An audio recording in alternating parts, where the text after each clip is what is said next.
Alhamdulillah, senang sekali pada hari ini kita bisa bertemu kembali untuk melanjutkan kuliah kita, yaitu kuliah Manajemen Kesehatan dan Keselamatan Kerja. Hari ini kita akan mencoba menjelaskan pertemuan yang ke-10 dengan saya. Materi yang akan kita sampaikan pada hari ini adalah terkait dengan proteksi bahaya kebakaran. Adik-adik sekalian, setelah mengikuti pokok bahasan ini, diharapkan kepada kita semua adalah, terutama kepada mahasiswa, peserta didik, adalah diharapkan mampu mengetahui dan memahami terkait dengan penyebab potensi kebakaran di tempat kerja. Dan yang paling penting adalah bagaimana cara penanggulangannya. Baiklah adik sekalian, pokok bahasan yang akan kita sampaikan pada hari ini adalah yang pertama, bagaimana penyebab bahaya kebakaran. Yang kedua, kita akan melihat terkait dengan bagaimana berbagai jenis kebakaran, pencegahan, dan bagaimana upaya penanggulangan yang akan kita lakukan. Yang ketiga, kita akan melihat terkait dengan peralatan deteksi kebakaran. Dan yang terakhir adalah kita akan melihat beberapa peralatan pemadam api yang ada di tempat kerja. Baiklah, dari sekalian mohon disimak materi sebagai berikut. Keselamatan kerja di bidang kebakaran. Kebakaran mengakibatkan antara lain korban dan penderitaan manusia, musnahnya harta benda, hilangnya lapangan kerja, kegoncangan moral, serta mengurangi kegairahan kerja bagi korban, dan pangkal bencana yang dapat mempengaruhi stabilitas politik dan ekonomi serta dapat merupakan ancaman dan hambatan terhadap jalannya pembangunan nasional. Selanjutnya, unsur-unsur penyebab kebakaran. Ada 3 unsur sebagai syarat terjadinya pembakaran atau combustion yang menimbulkan api. Yang pertama, oksigen, kedua, bahan mudah terbakar, ketiga, panas. Dan prinsip dasar pencegahan kebakaran adalah mengontrol atau mengisolasi sumber bahan bakar dan panas sehingga tidak terjadinya pembakaran. Penyebab kebakaran antara lain merokok, zat cair yang mudah terbakar, nyala api terbuka, kerumah tanggaan yang buruk, mesin yang tidak terawat dan menjadi panas, kabel listrik, kelistrikan statis, dan alat las. Selanjutnya, ada zat yang mudah terbakar.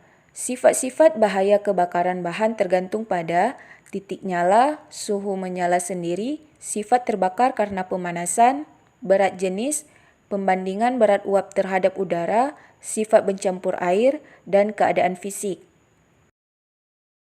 Ada jenis industri dengan risiko kebakaran. Industri seperti tekstil dan sumber bahaya kebakaran seperti kapas. Flammable liquid. Dalam suatu tempat kerja, perlu diketahui bahan mana yang termasuk flammable dan perlu penyimpanan di tempat khusus yang terisolasi dari sumber panas. Selanjutnya, pencegahan kebakaran. Perencanaan atau desain bangunan pabrik harus memperhatikan lokasi, konstruksi bangunan. Selanjutnya, konstruksi tahap api pada tempat-tempat vital seperti gudang penyimpanan barang, pusat tenaga listrik, laboratorium, dan tempat kerja yang sangat berharga, dan juga bangunan bertingkat. Sistem tanda kebakaran. Ada sistem non-otomatis seperti dioperasikan manual, contohnya seperti bel, gong, alarm. Sedangkan sistem otomatis yaitu yang memberikan tanda secara sendiri tanpa dikendalikan orang ketika kebakaran terdeteksi. Fire alarm antara lain pendeteksi asap, pendeteksi panas, dan pendeteksi api. Cara mencegah membesarnya api antara lain mengurangi bahan untuk menyala, mengurangi jumlah oksigen, menghilangkan sumber panas atau pendinginan, dan pencegahan dengan reaksi oksidasi. Ada 4 kelas kebakaran. Yang pertama, kelas A, yaitu kebakaran yang melibatkan benda padat, biasanya benda organik seperti kayu, kertas, fiber. Yang kedua, kelas B, yaitu kebakaran yang melibatkan cairan seperti minyak tanah, oli, gemuk cair.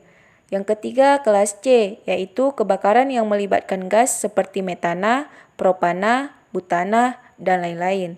Sedangkan kelas D yaitu kebakaran yang melibatkan bahan logam seperti magnesium, aluminium, sodium, dan potasium.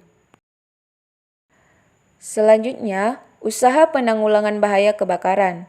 Ada preventif seperti penyuluhan, pengawasan terhadap penyimpanan dan penggunaan barang, dan ada represif seperti pemadam kebakaran, penggunaan alat pemadam kebakaran. Selanjutnya ada rehabilitasi, yaitu membuat pendataan, menganalisa tindakan yang dilakukan. Alat pemadam kebakaran ada dua, ada yang terpasang tetap di tempat, dan ada yang dapat bergerak atau dibawa. Selanjutnya kode pada alat pemadam kebakaran. Pada setiap tabung alat pemadam kebakaran terdapat ada kelas kebakaran dan ada kode warna. Ini contoh gambarnya. Lokasi meletakkan alat pemadam kebakaran. Alat pemadam harus ditempatkan pada jalan keluar, tempat yang tidak terhalang oleh barang-barang dan peralatan, tempat yang jauh dari temperatur ekstrim, dan pada lokasi yang sama di setiap lantai, dan juga lokasi harus diberi tanda dengan jelas. Jalan untuk menyelamatkan diri. Seorang, tidak tergantung di mana kebakaran terjadi, harus dapat berjalan secara aman sepanjang rute penyelamatan yang telah diketahui, dengan usahanya sendiri dan menuju suatu tempat yang aman. Karakteristik escape route. Jarak yang harus ditempuh seseorang menuju tempat aman tergantung pada tingkat risiko tempat kerja. Apabila jalan langsung menuju tempat benar-benar aman tidak memungkinkan, jarak yang harus ditempuh menuju suatu tempat yang relatif aman harus sesuai dengan yang ditentukan. Dan jalan menuju tempat yang aman harus terlindung dari efek-efek kebakaran. Selanjutnya, upaya yang perlu dilakukan di perusahaan antara lain menyusun emergency plan, mengadakan training, mengadakan simulasi kebakaran, dan pemeriksaan berkala terhadap fasilitas keselamatan.